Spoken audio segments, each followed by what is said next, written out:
Coming up on the TerryTalks show. Your parents may not have had the best of it all. What would you say to that young girl hidden somewhere? I'll start off by just clarifying that there's no such thing as having it all.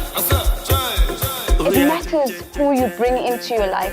I'm married to somebody who's understanding of those moments when I'm saying, I can't wife this week. Oh yeah,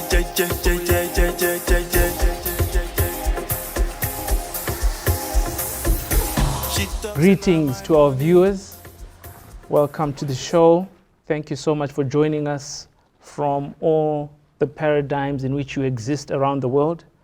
With me this afternoon is a phenomenal lady, Nozipo, who will indulge and give us a bit of her background and what has led her to this place within the set time that we exist. Nozipo carries the grace and the phenomenal embrace to touch your life, to change and inspire you in terms of conversation. She understands the ability to harness a conversation, the ability to take it, break it, chop it up, and bring it to you and serve it to you on a platter which best serves you. So, without much ado, I would like to welcome Nozi onto the TerryTalks show. Thank you so much for having me. What a privilege. The privilege is all ours, and thank you so much for coming. Of course. The topic and the agenda that brought you on the show is all things inspiration. Mm-hmm. We have been living within a dark season, if I might say. For some, it's been a curse. For some, it's been a blessing. For some, it's brought out the best in their gifts. For some, they've been found, Elsa Majimbo, to mention one amongst many. For some, from different and various places because of the digital forum and platform that we have. So I would like you to just give us a bit of your background before we divulge into the core matter of inspiration. I always think that's such a dangerous question. Tell us a little bit about yourself, because I think I could speak for hours, but I'm going to try and keep it brief. Mm-hmm. I come from a city called Pietermaritzburg, in the province of KwaZulu-Natal in South Africa. Mm-hmm. I come from a relatively small family. Mm-hmm. I have 3 sisters. I have a brother. I grew up in this very tight-knit family, very strict family, Christian family. And I think my story is not very different from many black South Africans who are in the same age range. We grew up poor. My parents weren't educated. My mom and my dad didn't have a matric until my mother decided to go back to school at the age of 48. Yeah, my mother was a street hawker. My father worked in shoe factories. And I was really privileged to have really hardworking parents who didn't let what they had and where they come from define what could be for their children. And so I got the best education you can imagine in the world. I went to some of the best schools in the country. I've studied abroad. I've studied in South Africa. I've had incredible opportunities to work in some amazing places. I've worked in the office of the Deputy President in South Africa. I've worked in the office of the Mayor in Washington, D.C.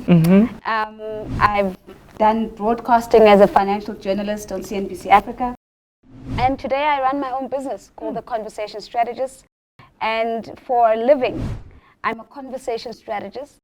And when people ask me, what does that mean? I always tell them it's working with smart people, helping them to have simple conversations that make the world a better place. Simple conversations that make the world a better place. Should we switch roles? No, I don't get to get interviewed often, so I'm happy to be on this side of the seat today. I've seen that you've got a very busy schedule. How do you manage between these schedules? It looked hectic when I saw it. You are very spot on in what you do. What brought this about as you then indicate to us the specifications of what makes Nozi tick? Sure, I think there's a lot of questions there. So I'm going to start off with the question of balancing first. You know, this phrase that women can have it all, I think is a very misinformed phrase. I think what we tend to do is that we choose what we prioritize. And I've been very clear about those priorities. So for example, in my 20s, I was very clear that my priority was education. I wanted to grab every single educational opportunity that I had. So I was not looking for marriage. I was not looking to have children. I was not looking to run a business. It was all about education. I'm now in my 30s, and my priority now is building a business and making sure that I'm building a firm foundation from a business perspective. I'm building wealth such that when the focus really then becomes about family, as I head into my 40s, I'm able to build a family in and bring a family into a space that I can give them much more than I would have had and that I have had. At a day-to-day level, I can't overestimate this.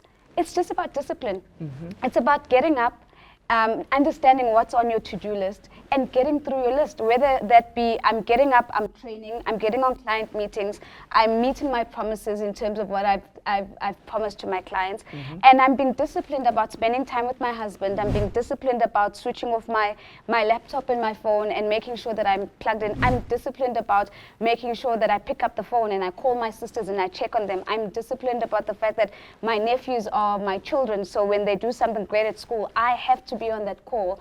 I have to do the video call. I need to do the congratulations. But I'm kind on myself about some of the balls that I will put down, because I can't juggle them all up in the air. And so when I have to put something down, I allow myself to put that down. And maybe the other element of that is it matters who you bring into your life. Okay. I think if I was married to somebody, for example, who didn't understand that and was looking for a superwoman who would always be the perfect wife, would always be the perfect sister, always be the perfect businesswoman, I wouldn't have a marriage. And so I'm married to somebody who's understanding of those moments when I'm saying, I can't wife this week. So you can't wife, I can't really? wife this week. There will be no cooking, but I'll be home with you and I'll check in. This is what I can do. And so being accommodating and kind to yourself, I think allows you to be accommodating and kind to others. And I think that's how I get it done. I am very driven. I have what I would describe as my own internal burn. I've got an internal motivation. I don't always need to feel that I need to be motivated by others. And I think a lot of us who come from not having much are like that, because we understand what it's like to not have much, and so we run towards a world where we can have more, and we don't need anybody else clapping for us on the side or encouraging us. We know what the job that needs to be done is, and we get the job done. And that is my philosophy in life. Get the job done. Get the job done. To our viewers that are listening, there's an interesting dynamic you mentioned just now. The key word being balance. Is balance achievable? Why I ask that is I've noticed that go-getters tend to drift in one lane and they can't really shift out of it to try and bring that balance, as the coaches tell us, as our mentors tell us. But is balance achievable? You know, if you think about, people talk about juggling balls in the air. And you just need to understand that not every ball is a glass ball. Okay. Not every ball cannot afford to fall. There are some balls that can fall and they'll bounce right back. So my world and my marriage is not going to fall apart because I can't cook this week.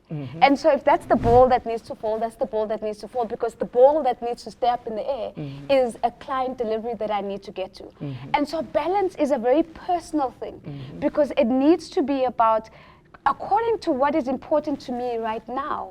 What am I open to putting down? What am I open to lifting up? What am I putting first? What am I putting last? And that is your own balance. What I don't like is this idea that there's a universal concept of balance, that balance means that you have to be doing 1, 2, 3, 4, and 5 all at the same time. I don't believe that. Balance is about trusting yourself and believing in yourself enough, knowing that if the ball is in the air, that's because I'm giving it the best that I can. And the one that is on the floor, I will pick it up at the right time. And when I do that, when I become present in my family setting, I'm going to do that exceptionally well as well. So balance is an individual expression of priority. Wow, very, very well articulated there. And balance being something that is not universal, as you have said. Well, now there's a girl child sitting somewhere who wants to be in the corporate space. You've mentioned CNBC. You've mentioned the conversations that you're holding weekly with great minds like yourself. And they're saying, but it looks like you mentioned that you went to some of the best schools. Your parents may not have had the best of it all, but they managed to take you to the best. Yeah. What would you say to that young girl hidden somewhere across the country? And she's saying, but when I look at you, Nozi, you look like you've got it all together. Yeah. I'm in here, I'm in KwaZulu-Natal, I'm struggling, I've just been abused, I've been gone through all this stuff that's taking place around the world. What would you tell me? How would you lift me up in this season? Yeah. I'll start off by just clarifying that there's no such thing as having it all. And if anybody's looking at me right now and thinking that I have it all, it couldn't be furthest from the truth. There are many things that I desire that I don't have, and I think it's normal for us to begin to understand that, not because we need to look to people for flaws in people, but to understand that there is no perfect state. There is no place of arrival where you have it all. I'm a work in progress in many respects, and so that's part of my journey. Yeah, that is part of my journey. But you know, in terms of people who look up to me, I always say my personal experience. This is not science. This is not something that's been written about. This is my personal experience. My personal experiences that make every single moment count. And I'll give you an example. When I had to make the decision to go to university, we didn't have money for me to go to university. So we went to loan sharks, we went to aunts and uncles and friends to get registration money. Once we had registration money, we then in South Africa have something called the National Student Financial Aid Scheme, right? And so I was able to apply to that so that my fees would be paid. Now, I looked at the prospectus at the University of Pretoria where I wanted to study, and I wanted to be a doctor. I wanted to become a medical doctor because that's what I'd always had in my heart and in my mind. But I had to be realistic and look at what is the cheapest course in this prospectus that I can study that just gets me a foot in the door. Okay. And that's how I ended up studying political science. It was the cheapest thing that you could study at the University of Pretoria. Now, having studied political science, I then got a job in the office of the Deputy President. Because of political science, I then got a scholarship to go do my master's in the UK. The point that I'm making is, don't wait for the perfect moment. Whatever is within reach, that is what you grab with both hands, and that's what you run with. And you take the little that you have in your hands and you work with it. Don't look at the less that you have relative to other people and think that this then means that you cannot. No, you have something unique that other people don't have, and look at that and see the value in it and work with it. So in everything that I've done, I've always just said, if I can get my foot in the door. I got invited to come and anchor at CNBC Africa. I've never studied journalism. I've never studied communications. And I remember thinking to myself, these guys must have lost their mind. Why on earth would you want somebody who knows nothing about the stock market, knows nothing about how to trade shares, to come and anchor a continent-wide platform? But there was something that they were seeing that they felt that they could work with. And so I picked up my hand and I said yes. And once I was in and I had the platform, I then went and I studied and I did a second master's, and I immersed myself in understanding business and understanding finance and really trying to understand, how do I get to be the best in the world at this? I didn't wait to come from a family that talks about the stock exchange over dinner. I couldn't wait to be like, I need a degree in finance first before I can go and talk financial numbers with CEOs. The door opened and I ran through it. And so this is it's a very simple analogy. Make every single moment count. That's it. Don't wait for it to be perfect. It's never going to get perfect. And if you keep looking at yourself through the frame of disadvantage, you will always be disadvantaged. And so you've got to almost think about how this place that you're in right now gives you an advantage. And the fact that I came from a place with no financial background made me one of the best anchors there because I was hungry for it. I knew what it was not to have this. And so I think half the time is that we look at our situations and we think, this is not designed for people like me. It's exactly for people like you because you wanted more than anybody else who could have just reached out their hand and taken it. Political office, CNBC, and more accolades that are still coming, I hope. For sure. Where do we see ourselves in the future? Is this enough? Have we done enough? Do we think the go-getter in us has had enough? So I recently came across something that just moved my heart so much. And it comes from a case study from Kenya. And it is the study of Kenyans and why they dominate on the world stage when it comes to long distance running. And the quote says, it's not enough to just be the best in the world. You have to strive to becoming the best for the world. And when I heard that the first time, I cried because I felt that I'd almost heard God speaking to me, saying to me, you've had your journey of trying to be the best in the world. And I say without hesitation, I know that I'm, if not the best, amongst the best in the world when it comes to moderating. However, my journey now is not about me and being best in the world. It's about being best for the world. And what do I do now with my life that allows my life to count for the world, my life to count for others, for other people to say, because Nozi lived, because Nozi was courageous, because she was unafraid, this is what I was able to do. So other people's success and other people's journeys can come alive because of how I walk my journey. So the long and short of your answer is, there is no place of arrival, there is no enough.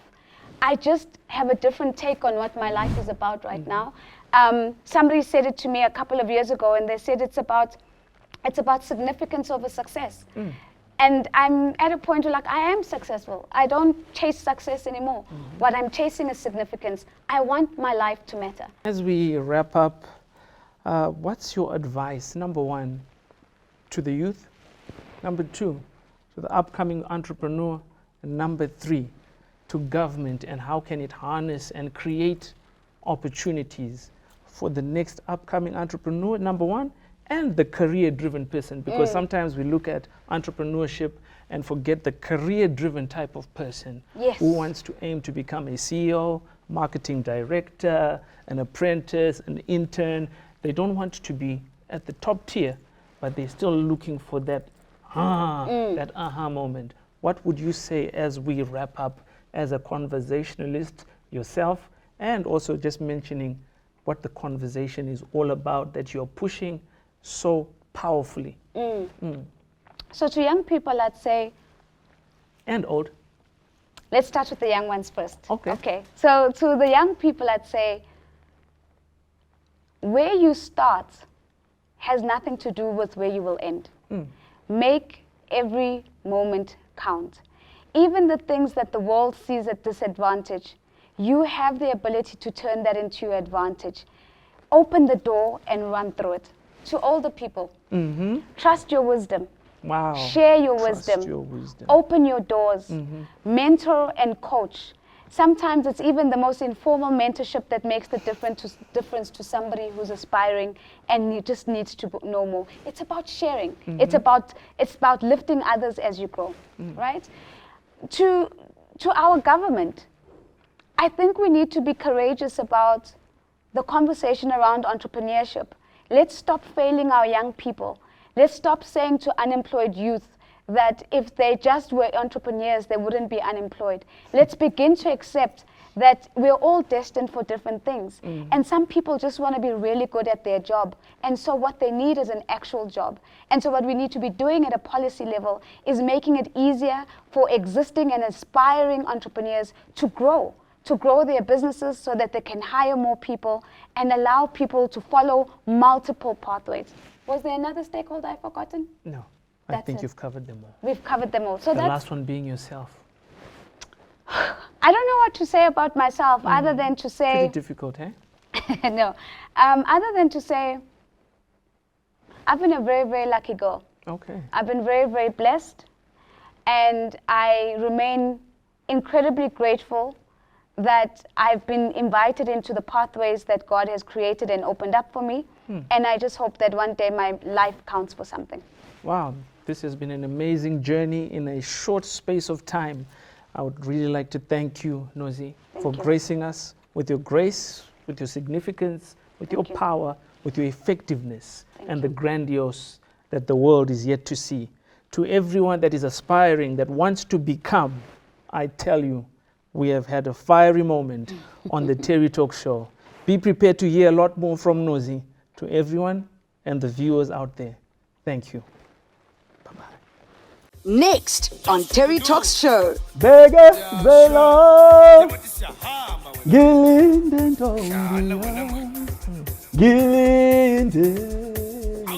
Education should be a principle of finding yourself.